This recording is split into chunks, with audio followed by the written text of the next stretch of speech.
Muchas gracias, misionero Miguel urakoze cyane Bermúdez misiyoneri Miguel que Bermúdez Dios te Marín. siga bendiciendo ese grande imana yobandanya y kuguhezagira cyane poderosamente. kandi cyane, También allá ndetse na hariya con nuestro hermano Andrés Cruz hamwe na mwene Gallegos, data Andres Cruz allá Kajego, en la congregación de José hariya mu Jiménez rushengero rwa Hernández, Jose Jimenez todos los Hernandez ministros que están allí n'abakozi b'Imana presentes bose bari hariya en Tuxtla muri Gutiérrez, Tuxtla Chiapas, Gutierrez, en Chiapas, México. Mexique.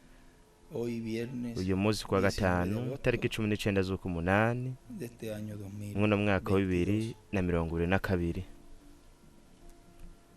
Abrimos allí las Tuzingurure Sagradas Escrituras en mu byanditswe vyera libro de mu gitabo Ezequiel, ca Ezekiel capítulo igice 2, ca kabiri verso 3 murongo wa gatatu en adelante dice: ukabandanya haravuga ngo, y me dijo, hijo de hombre, arambarira ati mwana yo te w'umuntu, envío a los hijos de Israel, ngutumye ku Bisirayeli ku ihanga ry'abagararije bangararije, ellos y sus padres se han bancumuye rebelado ko contra bona mí basekuruza hasta este mismo gushitsa no día. kuri uyu munsi nyene. Yo pues te envío a N'abana hijos de b'inshinyaguza duro rostro b'imitima y de ikomantaye, empedernido abo corazón, nibo y ngutumye les ko dirás: uzobarire Así ha dicho Jehová el uti Señor. uku niko umwami uhoraho agize. ¿Acaso ellos escuchen? Nabo Pero si no escucharen, bazokumva canke porque son una casa batazokumva, rebelde, kuko ari inzu siempre y'abagarariji, conocerán que hubo profeta ariko rero entre bazomenya ellos. yuko uvugishwa Y tú, n'Imana hijo yabaye de muri bo. hombre, Kandi no nawe les temas, mwana ni w'umuntu tengas miedo de sus ntuzubatinye, palabras. ntuzutinye n'amagambo Aunque te yabo. hallas entre zarzas y Niyo woba espinos, mu y mikere no mu moras con mahwa escorpiones, ukabana na no za tengas miedo sikoropiyo, de tus palabras, ntuzutinye ni temas amajambo delante de yabo, ellos, canke porque ngo son uranduge casa umutima n'igitsure Les cabo hablarás, n'ahari inzu pues, mis y'abagarariji. palabras, Nuko uzobabarire escuchen o amajambo dejen de yanje escuchar, bovyumva porque son muy batovyumva, rebeldes. kuko ari Mas abagarariji. tú, Ariko hijo de weho hombre, mwana oye lo que w'umuntu, yo te hablo. niwumva ico No seas nkubwira, rebelde ntube como la casa umugarariji rebelde. nk'iyo nzu Abre tu y'abagarariji. boca y come Asamika lo que yo akanwa te doy. kawe maze ico Y nguha miré, y ukirye. aquí una mano Ngize extendida ntya hacia mí, y mbona en ella ukuboko había un kuramvuye rollo de kuza libro, iyondi, maze y lo mbona extendió delante gufise de mí, umuzingo w'igitabo. y me dijo,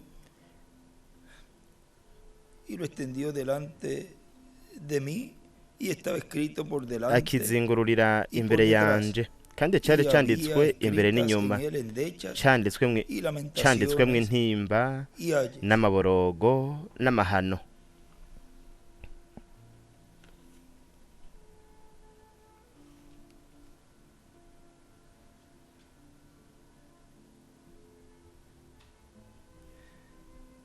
En este tema que Muri iki tenemos cigwa dufise para hoy del uyu misterio munsi, del Cordero, ibanga ry'umwagazi y el w'intama pueden tomar hamwe asiento los que n'intare. están en pie, por Murashobora favor. gufata ivyicaro Este vyanyu mensaje fue abahagaze. predicado Buno butumwa el bwavuzwe 19 itariki 19 de septiembre del z'ukwicenda mu 1997 en León, 1997 Nicaragua, muri Leo, Nicaragua. y usó la escritura Akoresha del icanditswe libro del Apocalipsis, co mu gitabo capítulo c'Ivyahishuriwe Yohana mu gice 5, ca verso gatanu 1 murongo wa mbere al 7. kugeza ku w'indwi. Nos dice en el mensaje: Turabwirwa mu butumwa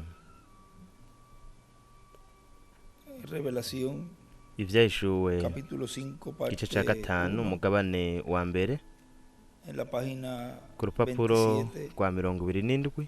nos dice el reverendo William Branham: Turabwirwa na Revera William Branham. oh, Oh, aleluya. Yo haleluya. espero que ustedes cristianos lo vean. Ndibaza yuko mwebwe Somos la abakristo sal de la mubibona, tierra. turi umunyu Dios w'isi. dio esto a sus hijos. Imana ivyo Él yabihaye nos abana dio la bayo, jurisdicción sobre yaduhaye toda la gucira naturaleza, imanza ivyaremwa todos los byose, animales, ibikoko byose, toda vida en todo lugar.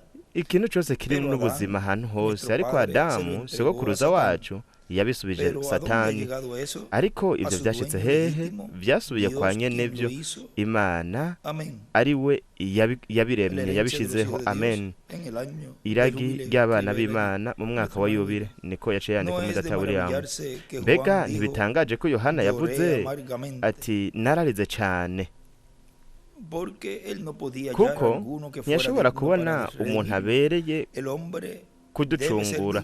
Umuntu yategerezwa kuba abereye. Yohana yaravuze ngo naraze cyane igihe atanumwe yashobora gufata ico gitabo ngo amenye ibikimatanije. Yaravuze ngo nta numwe mwijuru mw'isi canke kuzimu canke ahantu na hamwe, nta numwe yari ahari.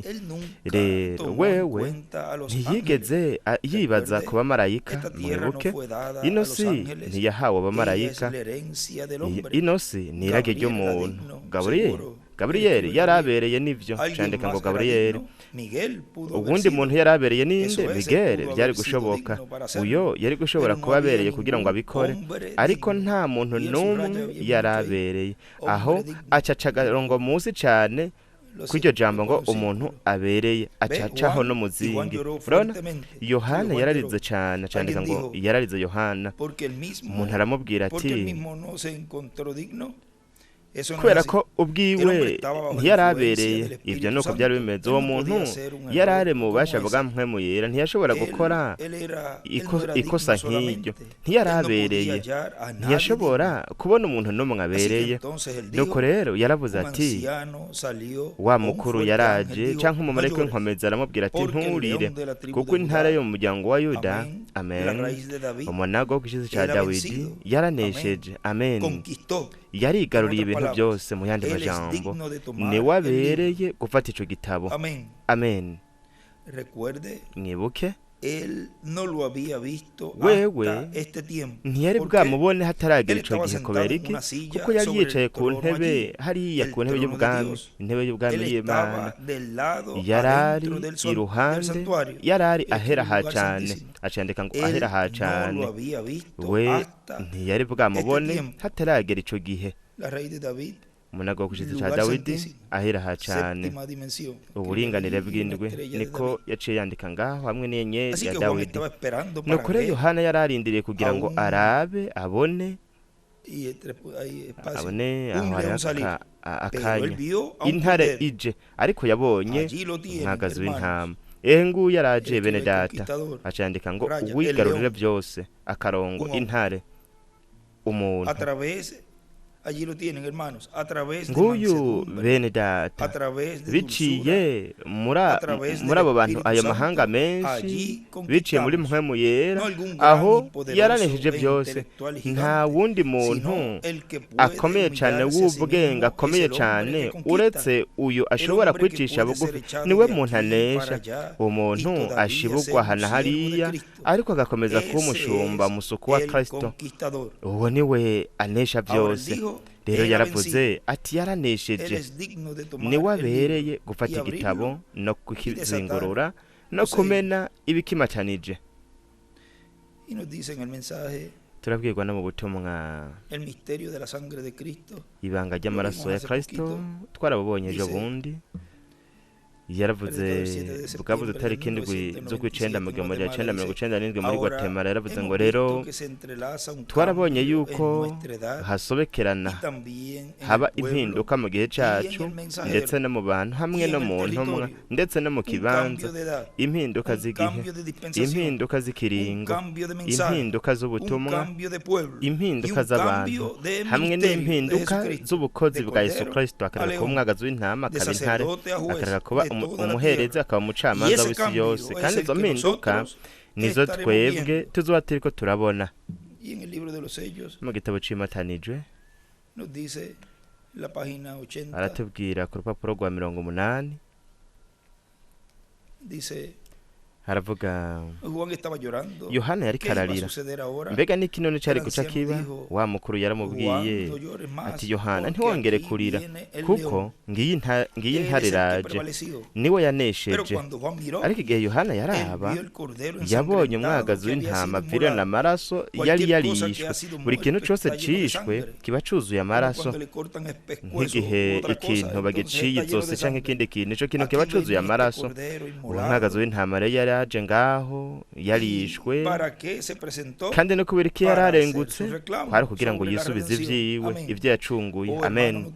Mwene data, mbega wowe ntiwogira icipfuzo co kuja ahantu hamwe mu mfuruka ukarira akanya gato, umwagazi w'intama yaje akivirirana, yohana yari ngaho ndetse n'ababakuru abahungu ba yakobo, ariko nta n'umwe yashobora gukora igikorwa.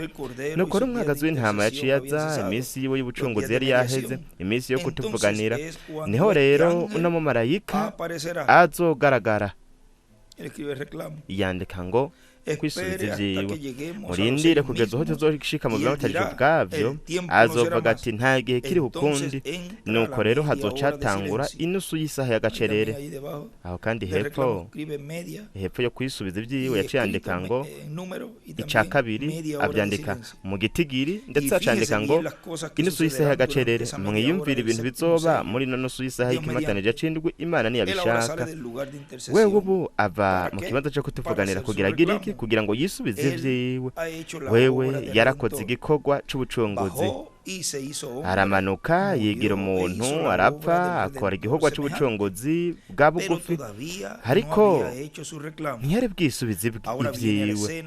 Ubu rero aragarutse mu gikorwa kugira ngo yisubize uburenganzira bwose, acandika ngo yisubize ivyiwe. Mwumvire ibintu rero bica biba. Ubu n'uburenganzira bwatumye apfa, kuko yari yaje kugira ngo acungure umuntu, kugira ngo apfe mu kibanza ciwe bitamucungure. Ariko wa mukuru wewe yari yavyemeye neza, yaravyemeye neza igihe yavuga yuko yari intare. Cyandika ngo uwo mukuru yari yavyemeye neza, kuko yarazi ko yari yarigeze kuba umwagazi w'intama, umuvugizi, umwagazi w'intama avirana amaraso. Ariko rero yaraje nk'intare, iminsi yo kutwingingira yari yaheze. Uwanduye abandanye kwandura, umugororotsi abandanye kugororoka, uwera nawe akomeze kwera. Ibintu rero vyari vyarangiye. Mwene data, nuko rero hakurikira iki? Nuko ni iki? Mwibuke ivyo biza mu gihe c'indwi c'ishengero, igihe amabanga y'Imana azohishurwa. Uwanduye niko yaciye yandika ngaho. Rero mwiyumvire neza, iki ni kintu mwebwe mutegerezwa kumva neza. We yakoze igikorwa ciwe co kutuvuganira, aringingira abizera imyaka 2000 nk'umwagazi w'intama. Rero we ariko arafata akanya gatoyi, atera intambwe, ava mu bihe bidashira, kugira ngo afate igitabo kimuhesha uburenganzira, amenye ibikimatanije, ahishura amabanga ryari mu gihe c'iherezo. Murabibona? Sawa, tubandanye. Hariho agace hano katubwira mu Vyahishuriwe igice ca 4 umugabane wa 3, bwavuze tariki 8 z'ukwa mbere 1961. Iki gitabo ca mbere ni Ivyahishuriwe igice ca 5 umugabane wa mbere, bwavuze tariki 11 z'ukwa 6 1961. Kino naco ni Ivyahishuriwe igice ca 4 umugabane wa 3, bwavuze tariki 8 z'ukwa mbere 1961.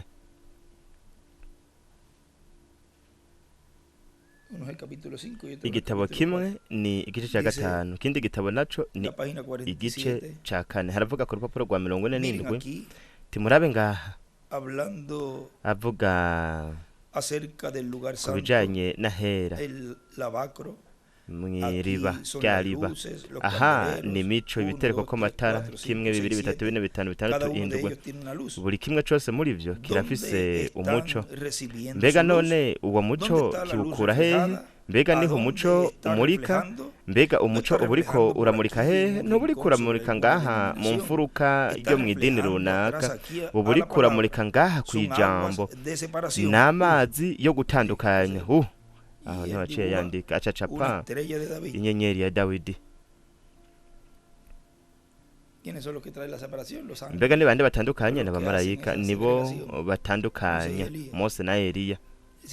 Baravuga ngo kubwo kwihana hamwe no guharirwa ibyaha, Luka 29:49, biteza kuvugwa mu izina ry'iwe mu mahanga yose uhereye Yerusalemu, nk'uko habaye kwihana no guharirwa ibyaha vyigishwa i Yerusalemu. Mbega ni gute vyigishijwe Yerusalemu? Mbega ni hehe vyageze kure? Ni mw'isi yose, ni mwihane mwese. Vyavuze na Petero mu Vyakozwe n'umwaka 2:38, mubatizwe mu izina rya Yesu Kristo kugira ngo muharirwe ibyaha. Buno butumwa nubwo kuja mu isi yose.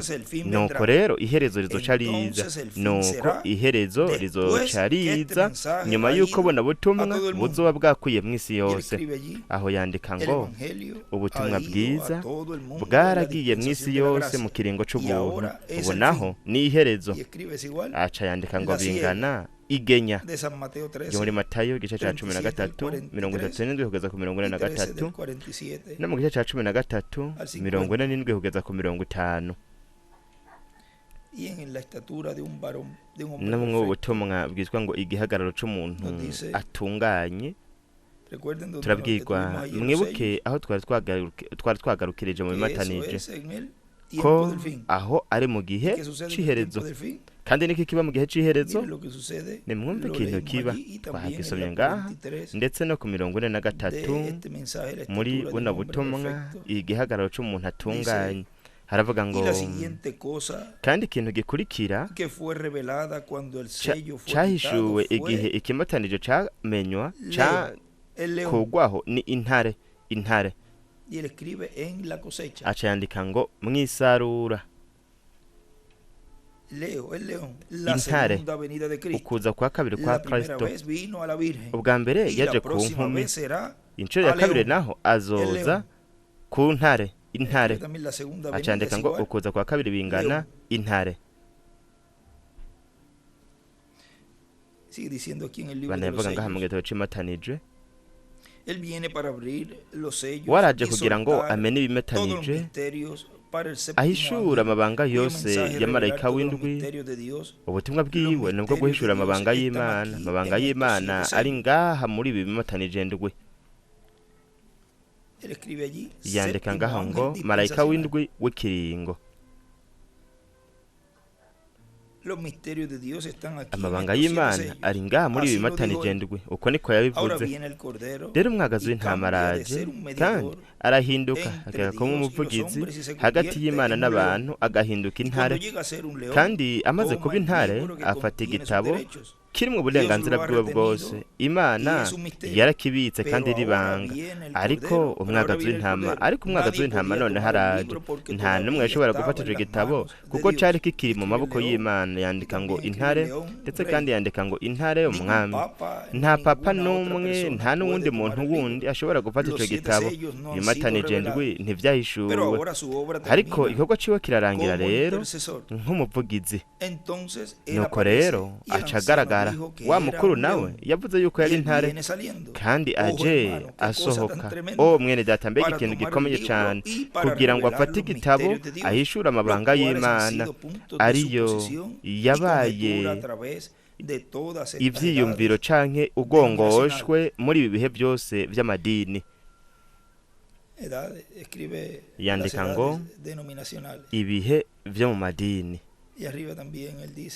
No hejuru yandika ngo wa mukuru aravuga ngo intare, akarongo umwami.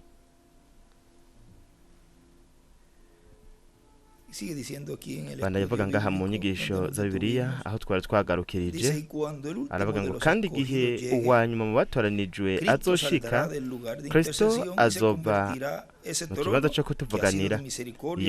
Iyo ntebe yari intebe y'imbabazi muri iyo myaka yose, izohinduka intebe y'urubanza. Kandi azozana, hazovugirwa ku ntebe y'ubwami y'Imana ibihano by'akaburo gakomeye, kandi bizotangazwa bibwirwa ikiremwa muntu biciye mu ngoro y'umujyi bw'inkwamo ya Kristo, biciye mu bukozi buzoba buri muri iyo ngoro. Ubuzokwimukira mu banyamahanga, buve mu ishengero ry'abanyamahanga, buje mu bwoko bw'Abaheburayo. No mu butumwa bwitwa ngo abagore bafise umutima w'ubwenge bwavuze itariki 9 z'ukwa gatatu muri 2009 muri San Luis Potosi, Mexique, yaravuze ngo tariki 9 z'ukwa gatatu muri 2009 hati hazogera igihe ubwo nk'uko habaye kuno kugaragara mu bihe bitandukanye nk'umwagazi w'intama, Kristo nk'umwagazi w'intama ndetse nk'umuherezi mukuru mu kiringo c'ubuntu. Hanyuma umwanya uwo ari wo wose azohinduka, areke ko umwagazi w'intama aba intare, areke ko umuherezi mukuru aba umwami. Kandi ivyo bizoba mu gihe c'ibireko bizifuruka, kandi ivyo bizoba bibere mw'ihanga mu bantu ico gihe kizoba kigezweho, abantu bazoba babayeho muri ico gihe, kandi abo bantu nabaye ntazoba ari mu gihe c'indwi, n'igihe ciwe rikomeze furuka. Aho niho rero tuzokumvira ijwi rya Kristo nk'intare asemerera yivuga nk'uko intare yivuga, imituragaro ndwi igaturagara amajwi yayo, n'ijwi rya Kristo. Kandi namba mwebwe mwarumvise intare iriko irivuga, umenga ni imituragaro iriko iraturagara, buri muntu wese aratinya ko vy'ibiriko iravuga, ibiriko iratangaza akaga ku bantu, kandi intware ca yihisha yumvise intare iriko iratontoma, kandi uko yumva urwamo rwegera hari, uwo muntu akomeza gutinya cane. No mu butumwa umuntu ashobora kwatsa umuco, umuntu ashobora kwatsa itara, hari umuntu ashobora kwatsa itara, canke nguyu umuntu ashobora kwatsa itara bwavuzwe na Reverend William Branham tariki 19 z'ukwa 12 1963 mu gatondo. Aravuga Dawidi aryamye ngaho ku musozi bwa munsi, araba hepfo abona Abafilisitiya bashagaje irya nino nk'uko bari bameze. Yateraza kumva ashusha afise inyota, aravuga ati iyo abona ari gushobora kuvoma kuri rirya riba inyini ncuro. Akiyumviro gato cane mu vyiyumviro vyiwe ryari itegeko kuri barya bamukunda. Ryandika ngo iciyumviro gito cane ca Dawidi cari itegeko kuri utuburungu tukurikirana.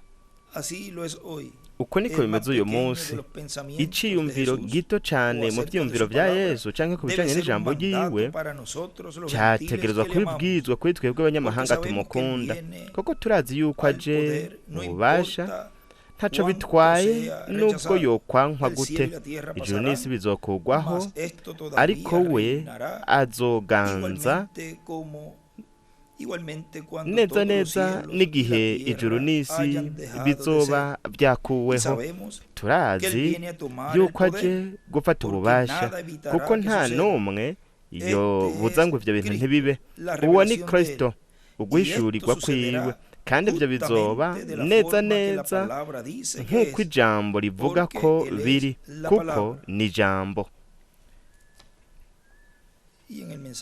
No mu butumwa imigwi itatu y'abizera ku rupapuro bwavuzwe na Reverend William Branham tariki 24 z'ukwa 11 mu 1933 ku rupapuro rwa kabiri haravuga ngo ukwizera kuzanwa no kumva, kandi uko no kumva ijambo ry'Imana. Nivyo mu gihe muzingura Bibiliya zanyu muri Yohana igice ca 6 umurongo wa 60 kugeza ku 71, ndashaka kubabwira ko haciye akanya gato nariko ndaraba iyo izuba rirengera. Mu kubona ivyo niyumviriye ivyagezwe by'ibidukikije, amabwirizwa y'ibidukikije. Hageze mu gatasi ibidukikije nk'uko ivyagezwe vyavyo biri, bica bihita bimanura ubwo nyene ubuzima bw'igiti mu mizi, birabuhamba.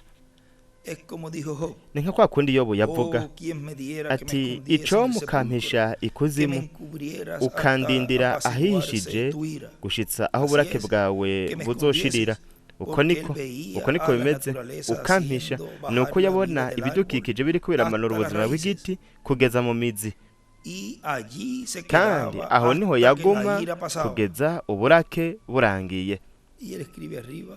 Hejuru yandika ngo ubuzima buramanuka mu mizi, intare ya Yuda. Mu gatasi yandika ngo urubanza,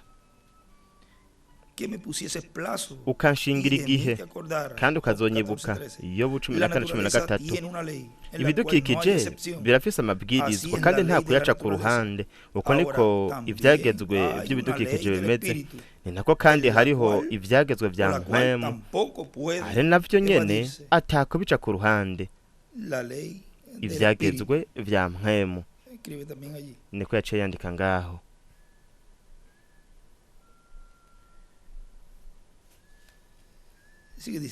Bananyavuga mu nyigisho urupapuro rwa kabiri aho twari twagarukirije, aravuga ngo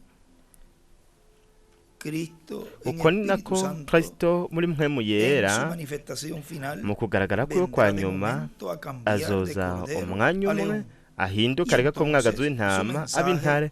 ubutumwa bwiwe rero buzoba buriko buravuga ibihano by'Imana bigiye kuza ku isi, kandi ahazoba ari nk'intare n'umwami. kandi ku bw'ivyo muri ubwo butumwa hazoba ariko haratangazwa akaga kaje ku kiremwa muntu byoroshye cyane nk'uko ubutumwa ubugingo buri mu nzu y'imbohe. turabwirwa ku rupapuro rwa 48 haravuga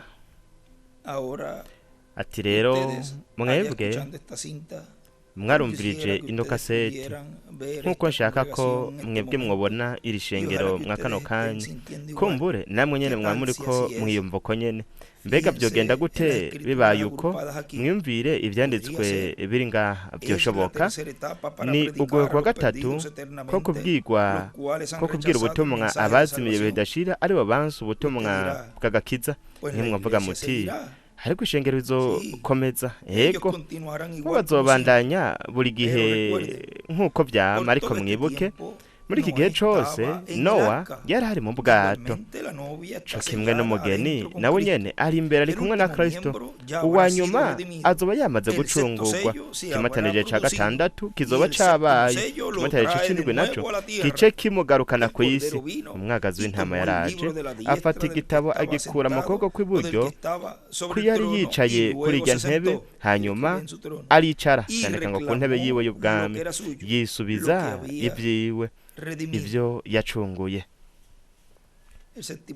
kimatanije c'indwi bingana ukuza k'umwami. niko yanditse mw'indata William.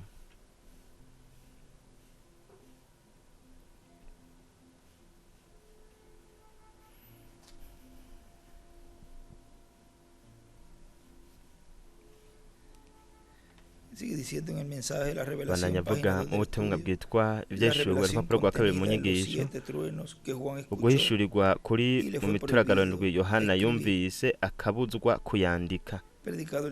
bwavuzwe itariki 7 z'ukwa 4 muri 2013 muri Caye, Puerto Rico. yaravuze ngo imituragarondwi ni ijwi rya Kristo nk'intare aganiriza ishengero ryiwe, nk'uko ijwi rya Kristo nk'umugozi w'intama muri mpwemu yera hagati mu ishengero ryiwe nk'umuherezi mukuru ryari ijwi rya mpwemu yera biciye mu ntumwa ziwe zitandukanye, mu ntambuko zitandukanye z'ishengero. byoroshye cyane nk'uko ubutumwa bwitwa ivugabutumwa ryo mu gihe ca nyuma.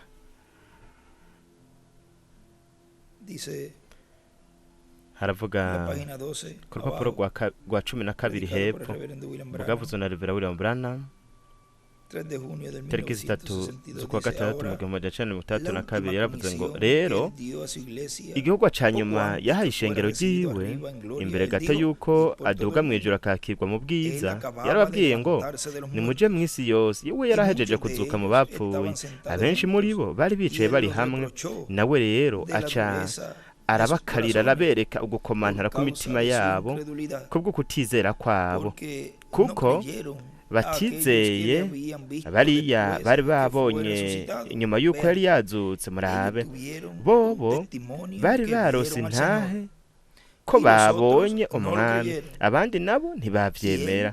nawe aca arabakarira arabereka arabakankamira kubwo gukomantara kw'imitima yabo. bo ntibizeye abo bantu bariko barabibona ko yari yarapfuye, ahubwo ko ari muzima. nivyo nyene biba uyu munsi, nivyo nyene biba uyu munsi. we yubonye igihugu ciwe. rero twaramaze kubona kandi turiko turashingira intahe ukugaragara ko mwami. rero mwibuke kugaragara n'ukuza n'amajambo abiri atandukanye. kugaragara yandika ngo ari kumwe na Eliya, nuko agaheza akaza ari kumwe na Mose na Eliya, niko yanditse. rero no kugaragara we yaramaze kugaragara muri ino misi ya nyuma ngaha nyene hamwe natwe mu myaka mike rero iki ni ikimenyetso cyo kuza kwiwe, wari karagaragara mu ishengero ry'iwe ameze nka mpwemu yera, yerekana ko ari we, kuko abantu ntibashobora gukora ibi bintu mwe mubona ko mpwemu yera ariko arakora. Nuko rero uko no kugaragara k'umwami, rero mwibuke twabivuze kuri ibyo muri ibi bibanza byose uko ari bibiri, ukugaragara n'ukuza kwiwe.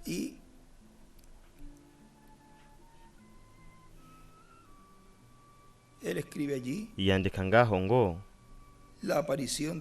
ukugaragara kwa Yesu bingana ari kumwe na Eliya, acacapura inyenyeri ya Dawidi. Hepfo aca naho nyene acapa inyenyeri ya Dawidi, igice cyo hasi igice cyo hepfo yandika ngo ukuza kwa Yesu, no kuvuga mu kugaragara. Ariko avuga ko ubwa mbere ari ukugaragara hanyuma akaza, aca yandika ngo ukugaragara kwa Yesu bingana ari kumwe na Eliya, ukuza kwa Yesu. Murabona, ukuza kwa Yesu bingana ukwisubiza ibyiwe, intare bingana Mose na Eliya.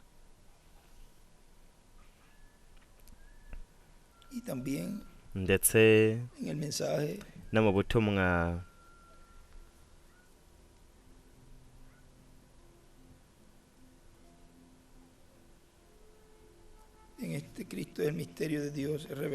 muri iki gitabo Kristo ibanga ry'Imana rihishuwe, haravuga ku rupapuro rwa 14 haravuga ngo rero Imana yari ifise impamvu hamwe n'ibanga rinyegejwe. Ibi nibyo nashaka kubwira ishengero mu kano gatondo. Ibanga rinyegejwe Imana yagize mu bwenge bwayo imbere y'uko isi iremwa, kandi nk'uko ryagiye rirahishurwa kugeza dushize kuri no saha iyi tubayemwo. Hanyuma mwe muzotahura neza ibyo ariko arakora. Rino banga rikomeye cyane, ni ikintu c'ibanga gose. Ikintu yo yagumije ari nk'ibanga, nta numwe yarazi ikintu na kimwe, baba n'abamarayika ntibari bazizi, ntiyabibahishuriye.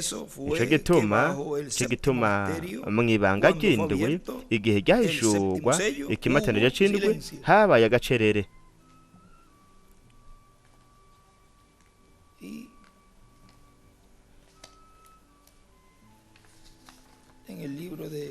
No mu gitabo c'imirongo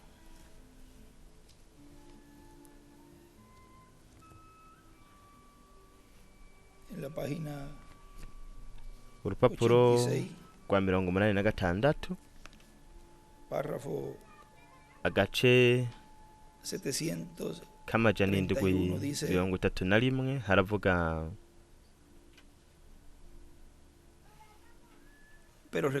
ariko mwibuke n'umurongo wo mu gitabo cy'imatanije icigo n'igihengeri. Ariko mwibuke bino bimatanije biriteguye guhishurwa. Umwagazi w'intama yaraje avuye ahera hacane h'Imana, araza aregera imbere. Murindire kugeza ubwo tuzoshikira hariya kwa yasaha, tuzofata inanusu y'isaha y'agacerere. Ahera hacane hari huzuye umwotsi, nta kindi kimaze cyari kigihari. Ikimazi cyari cahavuye n'intebe y'urubanza, nta maraso agihari namba, kuko umwagazi w'intama atwikiriye amaraso yari yahavuye. Aca yandika ngo inusu y'isaha y'agacerere uhereye igihe umwagazi w'intama azova ku ntebe y'ubwami ya data nk'umuvugizi.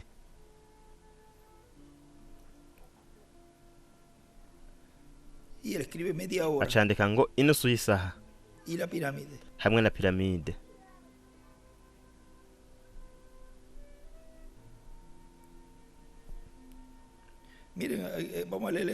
Reka dusome n'aha handi naho nyene amajana 732 mwumva ko havuga imisi y'ubuvugizi yari yaheze, imisi yo kutwingingira. Aho niho rero marayika ku ncuro ya mbere yacahagarara ngaho, mwe murindire kugeza ubwo tuzoshika mu bimatanije, igihe nikizobaho kundi. Ibyo ni by'ukuri. Iyo nusu y'isa y'agacerere murabe ibintu bizoca biba muri nusu y'isa y'agacerere igihe cy'imatanije c'indwi ko Imana ukurikira mw'ijoro. Umwami ntiyabinyemerera, yandika ngo inusu y'isaha hejuru yandika ngo ikimatanije c'indwi mu nusu y'isaha y'agacerere marayika, kandi igihe co kutuvuganira, igihe c'ubuvugizi ntikizobaho ukundi.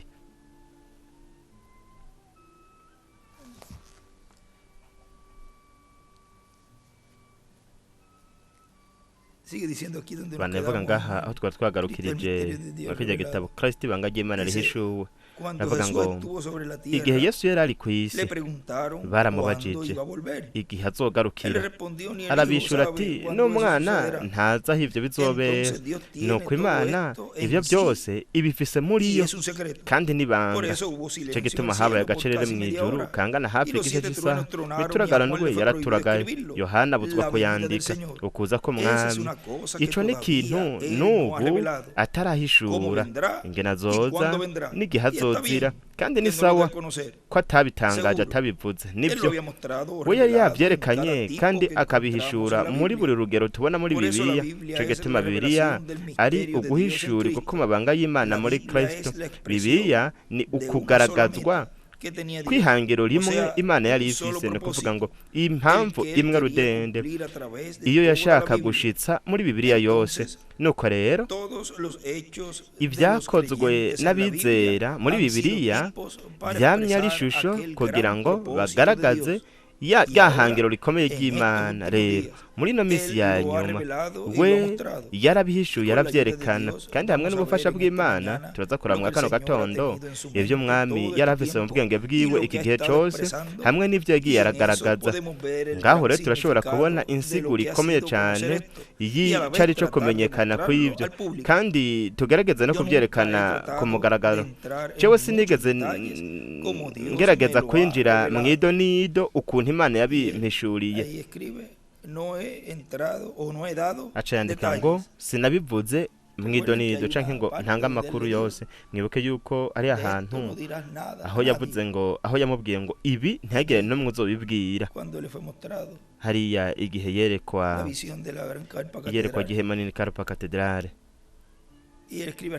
Hejuru yandika ngo ibyakozwe n'abizera bose bingana urugero rwerekana canke rugaragaza ihangiro ry'Imana, ukuza ko mwami ni ikimatanije c'indwi. Navyo nyene yavyanditse ngaho nyene imbere yaho kuri paragrafe y'imbere. Dukomeze ngaha aho twari twagarukirije,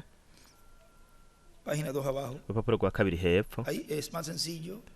Aha havuga ngo biroshe cyane kurusha uko twovyiyumvira. Mwibuke yuko isezerano ari uko byose bizoba mu buryo buciye bugufi. Abatoranije bazokumva ijwi rya Kristo, marayika w'inkomezi amanuka ava mw'ijuru, ijwi rya mpwemu yera. Uri no gutweho kumva niyumva ico mpwemu yera abwira amashengero. Uko niko bwabaye ubutumwa bwa buri ntambuko y'ishengero, yari mpwemu yera avuga biciye muri buri ntumwa. Ku munsi wa nyuma naho azoba ari karaganiza ishengero ryiwe mpwemu yera, marayika w'inkomezi amanuka avuye mw'ijuru, kandi uri n'ugutwi ko kumva azokumva ijwi rya Kristo asemerera nk'uko intare yivuga, imituragaranwe igaturagara amajwi yayo. Tuzokumva, ni kuvuga ngo dukosora, tuzoba turiko turumva ijwi rya marayika w'inkomezi. Ijwi rya marayika w'inkomezi ryavuze igihe yasemerera, imituragaranwe igaturagara amajwi yayo. Tuzoba turiko turumva kandi dutahura ibiri muri ino mituragaranwe, ibiri mu byo Kristo yavuze. Marayika w'inkomezi igihe yamanuka afise agatuba kazinguriye mu kuboko kwiwe, ari byo n'ubu bikiri muri kazoza, ariko bizoshitswa vuba cane. Murabona, ibi abishira muri kazoza, kandi ariko abivuga muri 2013. Kandi mwiyumvire, ariko arabishira nka kumwe mwendata Branham nawe yabigira igihe yavuga hariya ku rupapuro rwa 89 mu gitabo c'imatanije. Nk'igihe yavuga igihe kimwe inshuro nyinshi yaravuga ngo, yavuga ko bova California abantu bose bari hariya, akavuga yuko kuri we ko ivyo byari ibintu byihuta cyane, ati nimuve ngaha. Urabona, kandi ibyo n'ubu ntibiraba, ariko bizoba, kandi izo ni impanuro nziza. Murabona, wewe yari karavugishwa, yari karahanura, akabibona bitaraba ivy'Imana izokora imbere gato. Urupapuro rwa 49 mu gitabo cy'Imataniro haravuga ngo ndaraba mbona hagati ya ntebe na bya binyabugingo bine no hagati y'abakuru umuhagazi w'intama hagaze asa n'uwishwe afise amahembe ndwi n'amaso ndwi, arizo mpwemu ndwi z'Imana zatumye kwama zija mu isi yose, intumwa ndwi z'ibihembwe by'ishengero ry'abanyamahanga izagumije umuriro waka. Nawe umwagazi w'intama araza afata igitabo agikura mu kuboko kw'iburyo kw'ivyagiye kuri irya ntebe. Rero mwumvire neza ibintu byabaye igihe yakora ibyo, mbega yubira ikomeye cyane. Ibyo ni neza igihe hamenwa ibimatanije, igihe hamenwa bino bimatanije acandika ngo umwaka wa Yubile. Hanyuma tuzobona inusu y'isaha y'agacerere, hanyuma ubukurikira tuzobona inusu y'isaha y'agacerere. Turiko turatangura uyu munsi kuw'Imana tuzorangiriza ngaha nyene. Mwumvirize neza, naba mwiteguye muvuge muti amen. Amen, turiteguye. Aravuga ngo igihe yakora ibyo, ayandika ngo inusu y'isaha y'agacerere. Igihe yakora ibyo, igihe byaremwa byose byari ko biraniha, atanumwe azi cyo gukora, Yohana yari kararira. Nuko yaciye arenguka umwagazi w'intama, igitabo cyari kiri mu kuboko kwa nyeneco, kuko umuntu yari yaguye atakaza icyo gitabo. Nta wundi muntu yari aharabereye kugifata kugira ngo acungure isi, nta muherezi n'umwe canke papa canke nk'uko twigeze kubivuga. Ariko umwagazi w'intama yari ntiyari Bikira Mariya, ntiyari umweranda runaka na runaka, ariko umwagazi w'intama niwe yaje ava amaraso avirirana, afata igitabo agikura mu kuboko kw'iburyo kw'irya yicaye kuri irya ntebe. Bamaze kubona ko mu by'ukuri habayeho umucunguzi, ubugingo bwose buri munsi y'igicaniro, cyandika ngo buringanire bwa 6, abamarayika, abakuru n'ibyaremwe byose byabonye ko ivyo bibaye. Rero ibyo byose n'ubu biracari muri kazoza, acandika ngo byose biri muri kazoza. Yohana arira. Muri iri joro we n'ubu aracara umuvugizi, ariko ibi bizoba hanyuma nibyo muri kazoza. Amaze kwabira ico gitabo by'abinyabugingo bine n'abakuru 24 baca bikubita imbere y'umwagazi, bafise inanga bose n'inzabyo z'izahabu zuzuye imibavu, niyo gusenga kw'abera. Rero aba ni bamwe bari munsi y'igicaniro, barasenze haraciye igihe kinini, barasenze basaba gucungurwa, basaba umuzuko. Yandika ngo ugucungurwa umuzuko. Rero turabona bana bakuru bariko barasenga, kuko ubuho bari bafise umurepresente, bari bafise umuntu abahagarariye mu ijuru, ari we yarengutse kugira ngo yisubiza biwe, acandika ngo kwisubiza. Baririmba indirimbo bati birakubereye kwabira igitabo no kumena ibikimatanije, kuko wishwe ugacungurira Imana abo miryango yose, niyumvire n'amaraso yiwe no mu ndimi zose no mu moko yose no mu mahanga yose, ubacunguje amaraso yawe ukabahindura ubwami bw'Imana yacu no kuba abaherezi bayo, kandi bazoba bami mw'isi. Umuzuko bashaka kugaruka, niko yaciye yandika ngaho. Nuko rero bashaka kugaruka, aha turabona yuko mu by'ukuri bagaruka kugira ngo babe bami n'abaherezi. Imana ishimwe. Ndumva nezerewe cyane kugeza ubwo novuga no mu ndimi mwiyumvire. Ngaha umenga nta rurimi rukwiye dufise ko kubivuga, turakeneye urundi rurimi. Acandika ngo Igispanyol tutanazi. Ndaraba numva abamarayika benshi mbega Yubile ikomeye cyane bariko baragira, igihe babona umwagazi w'intama aje agafata igitabo cy'ubucunguzi. Nuko rero ubugingo bwabo bwaratakambye. Ibyo tuzobibona hanyuma. Bose barunamye, abakuru barasenga mu masengesho y'abera. Kubera iki? Kuko aho hari uwuduhagarariye, bobo baripfutse mu maso yabo, baririmba indirimbo baravuga bati urabereye, waratanzwe. Rero mwumvire neza kuri bana bamarayika marayika yandika ngo amasengesho. Ndaraba numva ijwi ry'abamarayika benshi bakikije ya ntebe na bya binyabugingo n'ababakuru, igitigiri cabo cari amasinzi n'amasinzi n'ibihumbi n'ibihumbi, bavuga n'ijwi rirenga bati umwagazi yishwe arabereye guhabwa ububasha n'ubutunzi n'ubwenge n'ubushobozi n'icubahiro no guhimbazwa n'umugisha. Mbega yubiri rikomeye cane aho mwijuru igihe umwagazi w'intama yava mu kibanza cyo kutuvaganira kugira ngo aze ngaha kwisubiza biwe. Ivyabaye neza neza kuri Yohana nuko yabonye izina ryiwe ryanditswe ngaho, igihe vyamatanijwe vy'amatanurwa yaranezerewe cane. Natwe nyene kandi turazi yuko amazina yacu ari hariya yandika ngo Yohana bingana umugeni, kwisubiza izina mu gitabo. Numva icyaremwe cyose cyo mu ijuru no mu isi n'ikuzimu no hejuru y'ikiyaga n'ibiri muri byo byose, numva bivuga biti vyagiye ku ntebe bona umwagazi w'intama, umugisha ubu wabo n'icubahiro no guhimbazwa n'ububasha ibihe bitazoshira. Amen, amen, amen, amen, amen. Mwibuke mwe data Migere, buri gihe iyo umuntu amuhashije umugisha aca avuga za amen nyinshi, amen, amen, amen, amen, amen. Natwe nyene turavuze uko nyene bibe nk'uko. Kandi bya binyabugingo bine biravuga biti amen. Bana bakuru bikubita hasi barasenga.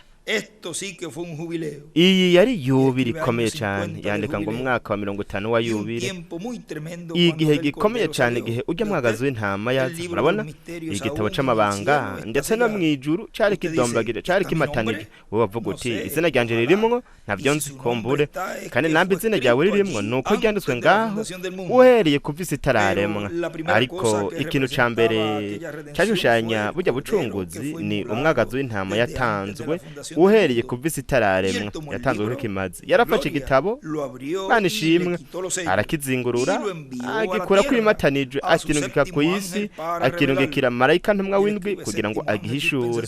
Acandika ngo marayika ntumwa w'indwi w'ikiringo n'akarongo kerekeza kuri piramide. Mu gihe cyo rikazufuruka piramide acacapa n'inyenyeri ya Dawidi kugira ngo agihishurire abantu biwe.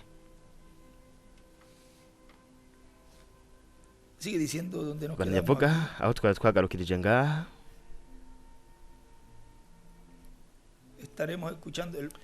tuzoba turiko turumva hepfo igihe Kristo azofata igitabo akigikura mu kuboko kw'ivyagiye mu ijuru, nuko azoca ahinduka areke ko umwagazi w'intama ab'intare, areke ko umuhereza mukuru abo mwana umucamanza. Aho rero niho azoba akoze impinduka zikomeye cyane, kandi tuzobona izo mpinduka kuko aho niho azokorera igihugu cyo kwisubiza ivyiwe kugira ngo aduhindure no kugira ngo azure abapfuye bizera Kristo mu mibiri ihawe ubwiza. Ubutumwa bwitwa ngo Yosuwa ajabukana abantu mu gihugu c'isezerano bwavuze itariki 31 zo kwa mbere muri 2010 muri Colombia. Yaravuze ngo akandi karorero ni gihe sinzi namba biri mu kimatanije c'indwi hamwe n'uburinganire. Yavuze ngo n'ubu inusu y'isaha ntiraba, kandi hari muri Shiri, ndibaza ko hari mu 2009 nimwaro nko murongo. Murabona kandi ubwa mbere mwe murashobora kubona ubutumwa buvuga yuko inusu y'isaha yari kiraba mu gihe ku isi hari ko hashitswa byose hamwe n'ibintu byinshi yavuga. Wamengo haratangwa inusu y'isaha y'agacerere, guhezagirwa no gushitswa kw'inusu y'isaha y'agacerere mwijuru. Muri ubwo butumwa nimwaronka ko gace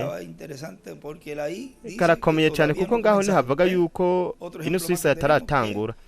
Akandi karoro dufise nuko we yashobora kuba ariko aravuga nko kumenga ibintu biriko biraba, ariko ivyo bikaba ari ivyo muri kazoza.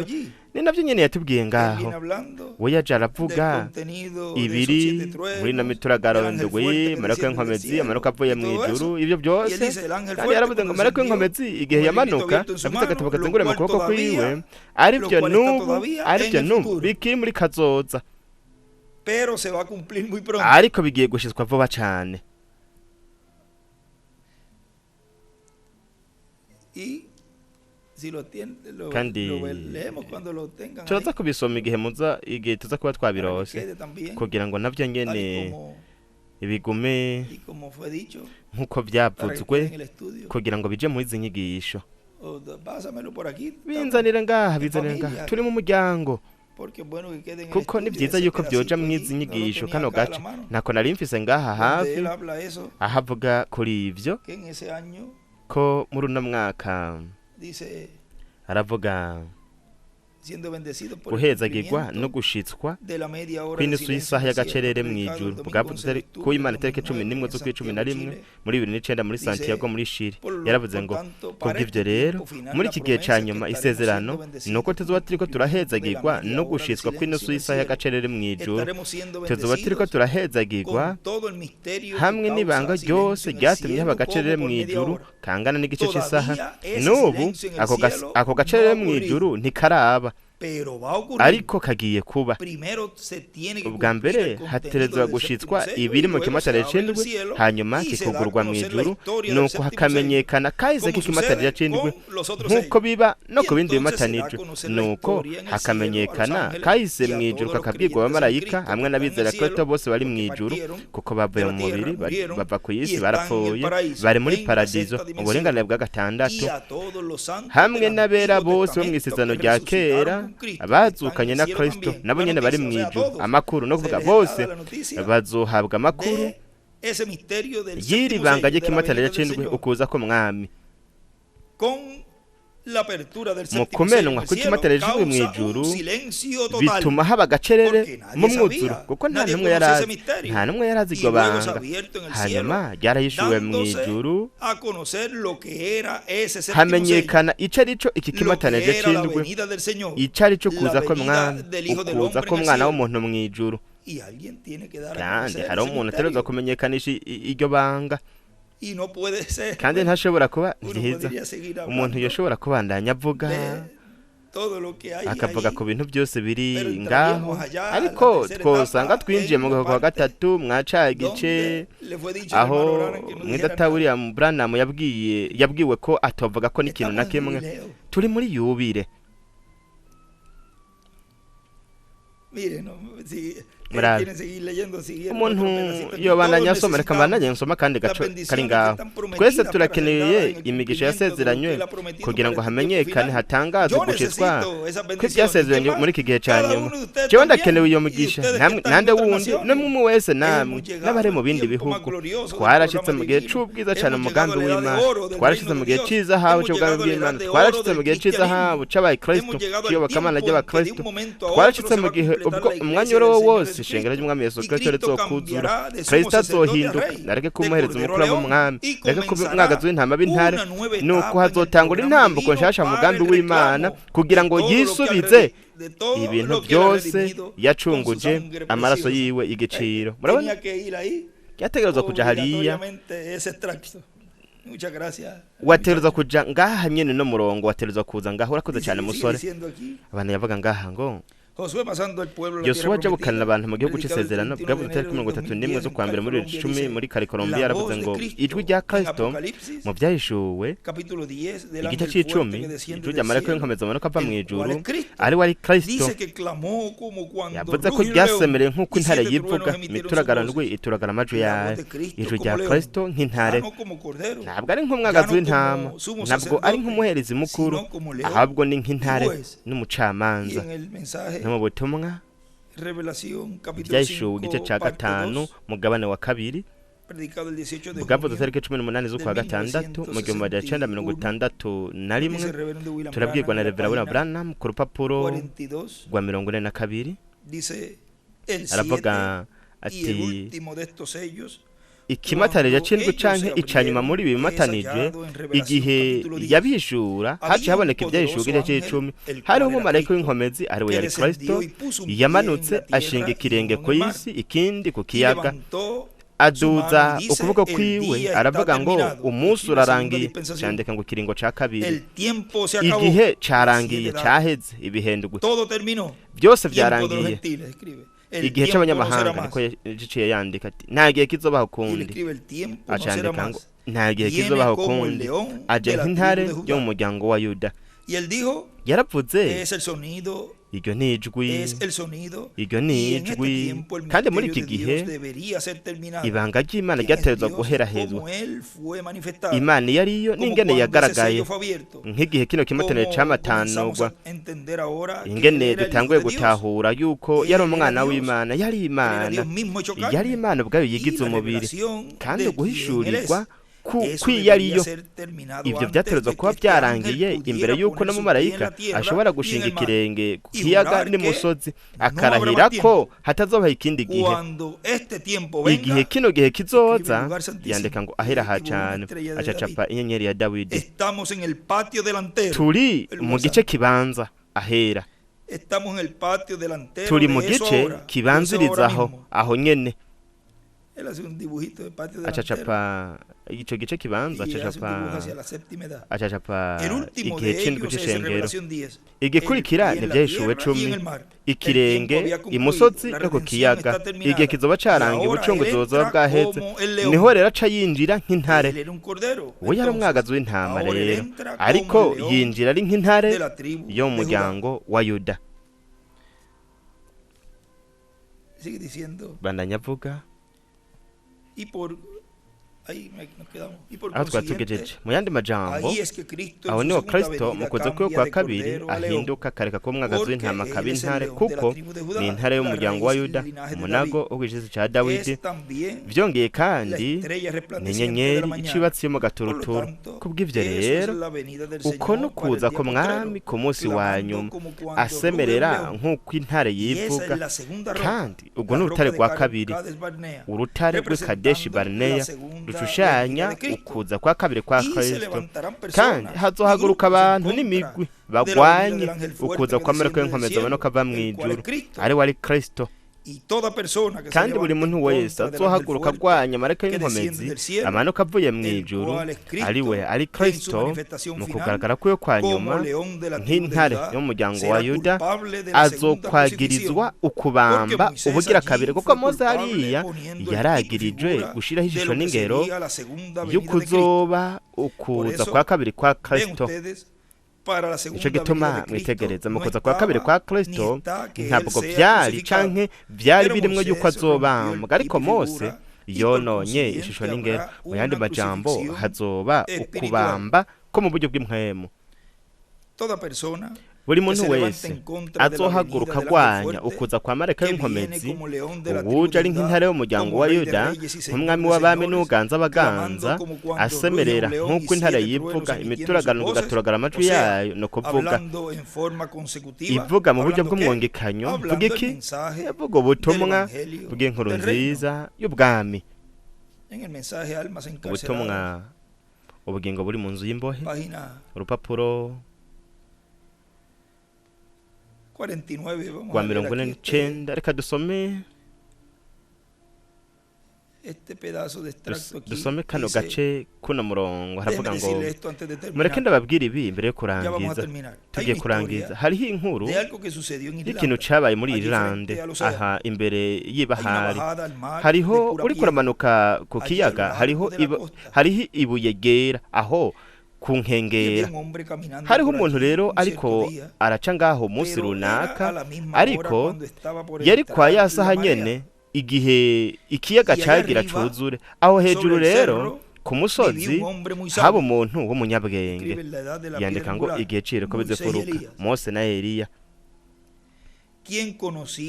Uwarazi ibijanye n'ico kiyaga acandika ngo ibyago urubanza. We yarazi igihe imipfunda canke ikiyaga cuzura, acandika ngo ibyago urubanza. Yarazi aho cuzurira, isaha y'ubusa, niko yanditse. Ariko uyu we inongenzi ntiyari yitwararitse, ntiyarazi isaha ikiyaga cuzurira. Yari umwe muri bakabizi bigira ngo abazi byose, acandika ngo umuntu w'umunyabwenge hamwe na kabizi mw'isaha y'ubusa. Hariho bakabizi benshi muri kino gihe naho nyene. que tenían sus propias ideas. bari bafise ivyiyumviro vyabo. Yari umuntu w'umunyabwenge, ariko ntiyarazi igihe ikiyaga cuzurira. Acandika ngo ntiyarazi igihe c'ivyago c'ibihano. Wewe aha yaciye acapura ibuye rikomeza imfuruka hamwe n'akarongo French aho aha tuzoshiramwo iki gicapo kugira ngo mubone ingene bimeze. We ntiyarazi ico gice c'ico gihugu, ntiyarazi igihe nyaco c'ikimenyetso, igihe ukwezi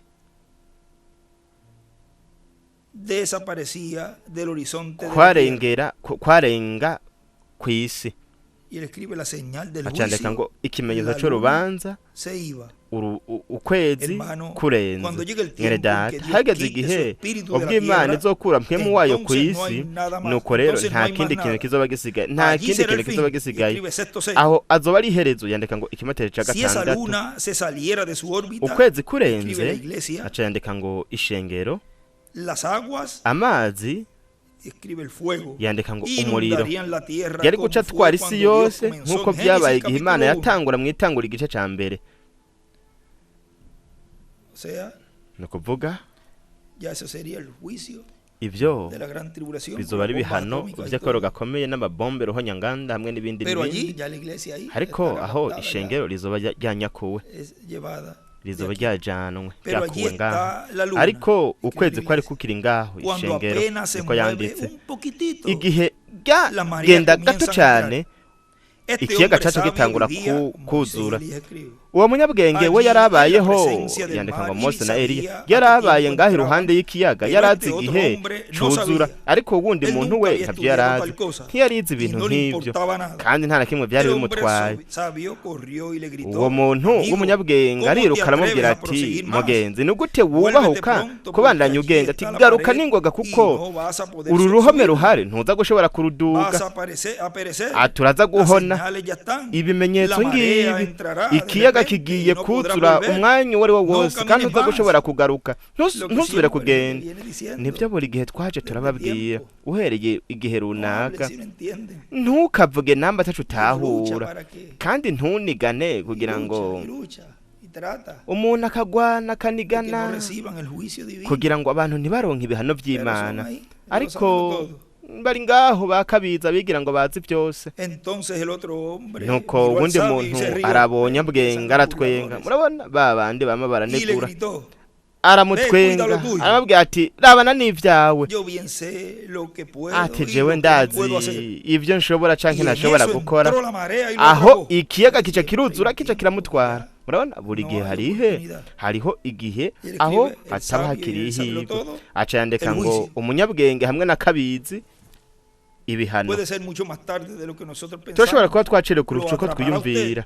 Kizogutwara nawe, ntiwongere kugenda. Bantu ntimubikore. Na bamwe bahora mumfata nk'umushumba w'Imana, mubifate rero nk'uko mutigeze mubifata. Mufate amajambo yanje muri kino gitondo, nanje nababwira nti mufata n'amajambo muri iri joro. Birashoboka tukuba twacerewe. Hariho ivyanditswe vyinshi biturongora kuri uburyo bwo kwiyumvira. Acapa inyenyeri ya Dawidi. Rero mwibuke, simvuze yuko ari uko bimeze kuko ntabyo nzi, ariko mwiyumvire neza. Kandi ndafise izindi mpapuro 10 z'amanote ntigeze ndababwira kuko nagize ubwoba bwo kubabwira ibiri muri izo mpapuro. Umushinga ntahe n'umupfasoni Wood bonshingire ntahe muri igihe naja mu rugo rwabo mu gatondo, nkababwira nti acandika ngo ubwoba. Igenga mu bimatanije yavuze yuko ubwoba buvuye ku kubaha bwinjiye igihe kano gacere k'inusu y'isaha katangura, igihe kino kimotere c'indwi cahishurwa 1935. Hariho ubwoba bwaje ngaho, kandi ubwo bwoba nyene bwaraninjiye no muri Mwenda Branham 400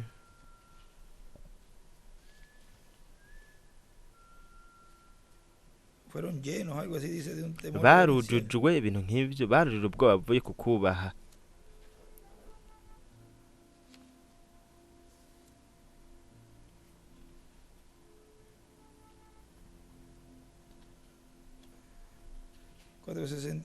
Majana 65 katurabe 465 se amajana 35 hepfo abamarayika baretse kuririmba nta ndirimbo n'imwe nta guhimbaza na kumwe kwari kuri ku gicaniro nta na kimwe cari gihari hari agacerere nk'akabapfuye mu gihe kingana n'iminota 30 ingabo zose zo mwijuru zari ziri mu gacerere muri no suyisaha igihe hahishugura ibanga ry'ikimotane cindwe mu gitabo c'ubucunguzi mu vyiyumvire ariko cyarahishuwe kuko umwagazi w'intama yakimatanuye ico nizera nuko bose bari bafashwe n'ubwoba buvuye ku kubaha ntabyo nzi ariko mu by'ukuri byari biri ngaho kandi baretse gukora byose kubera iki ni iki byandika ngo ubwoba buvuye ku kubaha agacerere kangana inusu y'isaha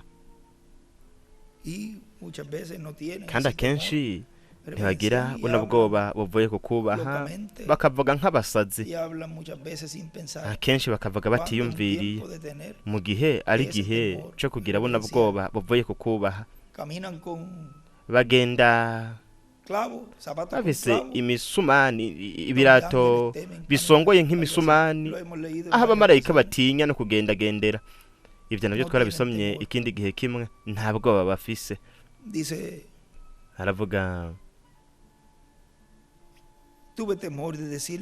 nagize ubwoba bwo kubabwira ibirimo umushinga ntahe n'umupfasoni wude wonshingira ntahe igihe ntagenda mu rugo iwabo mu gatondo ndababwira nti sishobora kubabwira ibi nzobaha bino byanditswe hanyuma ndabireke nk'uko kuko ibyo bizoba biriko birafatwa kandi hazoza abantu bazotwenga bona butumwa urabona yarazi yuko bazoza abantu banegura batwenga ni sawa umwe muri iyo minsi bazogera ubwo aho batazoshobora kugaruka bandanye nk'uko idashengera wimwesha umushatsi wisiga amarangi ufate data mwana na mpemu yera bandanya nambare uko bikunezera gira izo mana zitatu b'umupagani bandanya ugumane n'amadini yawe gira nk'uko ushaka wowe mbwira uti naratambye mu mpemu navuze mu ndimi ndafise mpemu ahandi ashaka kuvuga ati ndafise ubutumwa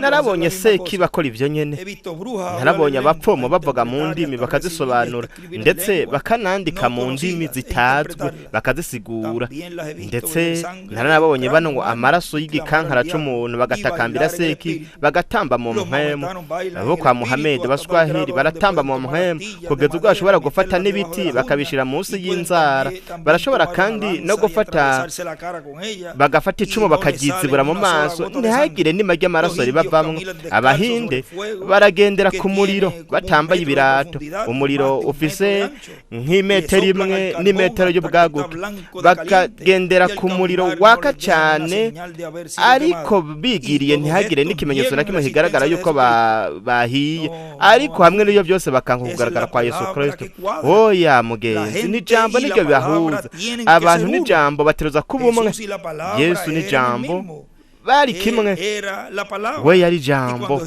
kandi igihe Yesu Kristo abaye mu kiremwa muntu ivyo bituma umuntu na Yesu Kristo babumwe ubuzima bwiwe ubuzima bwawe burerekana icuri rero ni wirawe mu cirore c'Imana wibaza uti mbega nibona gute mwa kano gatondo bikore mu gihe turiko turasenga ubuzima bwawe burerekana icuri niko mwidata William yaciye yandika ngaho umuvukanyi wo mu rushengero yaciye avuga mu ndimi wundi arazisigura aravuga ngo bana banje uyu munsi ndababwira ngiyi iyi ni insobanuro bana banje uyu munsi ndababwiye yuko jewe Imana nyir'ububasha bwose narabye ku isi uyu munsi nabonye ikibi ico bino vyaremwe byazanye ndetse ntabonye n'icaha co kuri uyu munsi umuntu arimwo ariko ntimuzi yuko nakoze ikintu gikomeye cyane ku bwanyu egome nararungitse umuntu kuri uno munsi wa nyuma kugira ngo abakanwa kanje kuri uru runganwe ariko ndababwiye uyu munsi mwebwe hanga ryanje ko bamwe batwenze uno muntu bashibura batera ibitugu ibintu yavuze ndavuze yuko nzo zanira imigisha abatatwenze abataneguye murabe ndavuze yuko nzotuma imigisha myinshi iza kubakirira ijambo kandi bazomenya yuko ndi Imana ikomeye nyene ububasha bwose nzogerera ukwizera kwabo mu by'ukuri bakira ijambo ryiwe uko niko Umwami agize rero mu gihe bakibandanya kuririmba ino ndirimbo nziza nashaka kubabaza iki kibazo kandi niki nanje ndakibabaza uyu munsi mbega hoba hariho mu mutima wawe imfuruka yo mu mutima wawe iyo birimwe umwijima w'icaha nimba ari uko bimeze iki ni igihe cyo gutunganya ibyo mu gihe hakiri imbabazi kumbure ntibyo bimeze nk'uko kumbure ntibyo babiraba nk'uko ariko mbega ntibubona yuko bitegerezwa kuba nk'uko nyene mwumvirize neza ibyo Mpwemu Yera yavugiye mu bantu igihe nari ngiye kurangiza iyi ni yansobanuro ya zandimi wa mwedata yavuga iri nijwi ku bwanyu iri nijwi ryanyu namba hari umwijima uri mu buzima bwawe mbega ntiwoshobora kuza ngaha imbere y'igicaniro mu gihe turiko turaririmba bikora ubunyene nimba hariho amakenga canke amarabaga ntubyirengagize ngo birekere ejo bundi turizige yuko ibyo bitoba nk'uko ariko umunsi umwe bizoba kandi birashobora kuba uyu munsi nyene iyi ni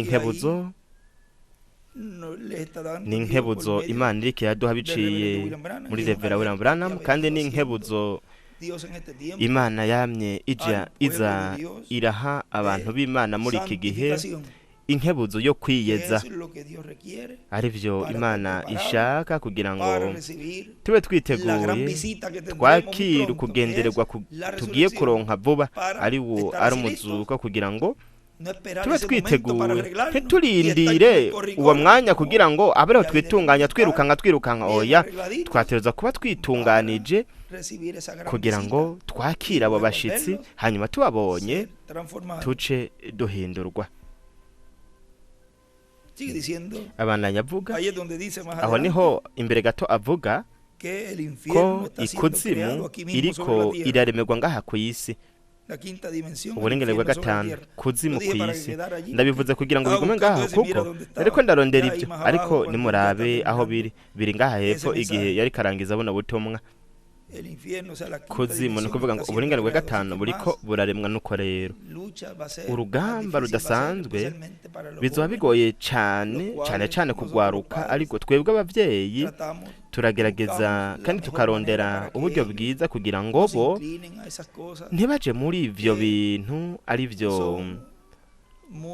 ari ibintu bibi cyane ibiyoyeramutwe bituma bagaragaza bino bintu byose byo mu buringanire bwa gatanu kuko nk'uko hariko hararemwa uburinganire bwa gatanu ngaha buriko burugurugwa ibyo nibyo byegereye cyane twavuga kugwaruka mu gihe batagumbiriye neza ijambo barashobora kuja muri ibyo bintu kandi akana kariko kose karashobora kubahuvya nico gituma gwaruka mutereza kuguma mugumbiriye ubutumwa ijambo ahubwo mukagaragaza uburinganire bwa gatandatu mukagumbira ibintu byo mwijuru ibintu byo mu buryo bw'impemu mukaraba ko ikigeranyo cyo mu buringanire bwa gatanu arico kizobashiburira kizobajana mu bihe bidashira kikazobajana mu kunyakurwa igihe tuzohindurwa ariko kugaragaza ikirere ca gatanu uburenganire bwa gatanu ivyo ahubwo bizobashiburira mu korero gakomeye no kuvuga ngo mwebwe mutegerezwa kubigereranya mukavuga muti ntibibereye kuba kuri mode kuko ugwaruka harimwo guhiganwa kwija ati we nturi kuri mode ntugezweho oya ivyo byose nivyo mu buringanire bwa gatanu ngiye kubaha akarorero nariko mvugana na Biri mwene wacu mwa kano gatondo canke ejo canke nejo nuko igihe kimwe nariko kandi ibyo katuvuge n'akarorero canke sakarorero ahubwo ni impanuro canke nashaka kubasabikaniza akantu kambayeko kuw'Imana umwe narashitse narondeye mwedata William nuko kuko abantu bose bakavuga ku bagore ibintu ingene baterezwa kwambara n'ibindi kandi nabyo ni byiza tukagaragaza uburenganire bwa gatandatu ariko kandi n'umugabo igihe kimwe rero naramurondeye nuko turamanuka twese wamenga ntiyari yambonye ingene nari nambaye canke ipantaro nari nambaye nuko igihe umuntu yampamagara ngiye arandaba ari kure ndiko ndaza aca yugurura urugi rw'icumba hamwe n'imeza canke intebe aho yarari yandaba ari kure yandabira kure nuko ampamagaye nuko akomeza kundaba arambwira ati ntuze wongere kwambara izo pantaro nawe ati mwenda ta William kubera iki ati izi pantaro mengana umunwa w'icupa zifata ni mode canke ni umudero wo mu buringa bwa gatanu nuko yabimbwiye nawe ati sawa kore jewe wamengo ni ikintu reka twavuga tuti ni ikintu kigezweho ariko yambwiye ati ibyo byose nivyo mu buringene bwa gatanu ati wambara ipantaro isanzwe ipantaro ariko kandi si ukwambara igipantaro cyaguze cyane kiroro ahubwo ni ipantaro isanzwe mwe murabizi murazi izo pantaro izo arizo ariko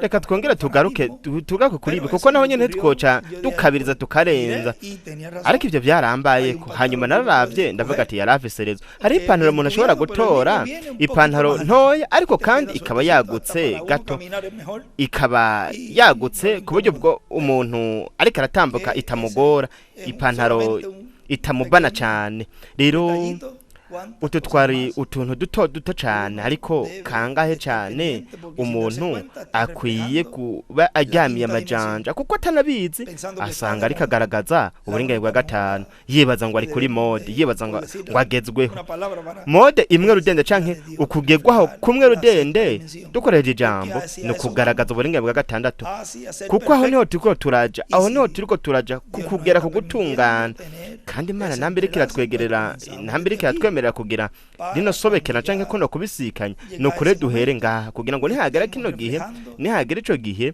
tuzosange turiko tugaragaza mu mwuzuro uburinganire bwa gatandatu nimba hakenewe ukwera nukwera kuva imbere n'inyuma ibyiza nashaka rero gusabikanya namwe kano kantu kambayeko bananyavuga ngaha aho twari twagejeje buri muntu wese ahaguruka agwanya marayika y'inkomezi mu kugaragara ko yo kwa nyuma azokwagirizwa ukubambo bugira kabiri aribyo byashushanijwe igihe Mose yakubita urutare rw'Ikadeshi Barineya inshuro zibiri rero turabona yuko abantu bose bahagurutse kugwanya Mose nabo nyene ashushanya Kristo mu kanya kamwe canke no mu kandi kanya gashushanya abantu canke gashushanya abahagurutse bagwanya Kristo aho akubise urutare yariko ashushanya bazokubita Kristo mu kuza kwe kwa kabiri bazomukubitisha ijambo bahaguruke bagwanya kuza kwa kabiri kwa Kristo ku munsi wa nyuma n'umugambi wiwe uhwanye no munsi wa nyuma aho azoberekera duhu kwizera kuduhesha guhindurwa no kujana na Kristo mazima n'ubwo bw'umwagazi w'intama bazovuga nka kwa kundi bavuga bagwanya Kristo mu kuza kwiwe kwa mbere kandi n'ingene byose bizoba biciye bugufi byoroshe ese Imana idufasha muri iki gihe kubandanya twitegura kugira twitegurire kino kintu ciza cyane cyo guhindurwa kwacu ibanga ry'umwagazi w'intama hamwe n'intare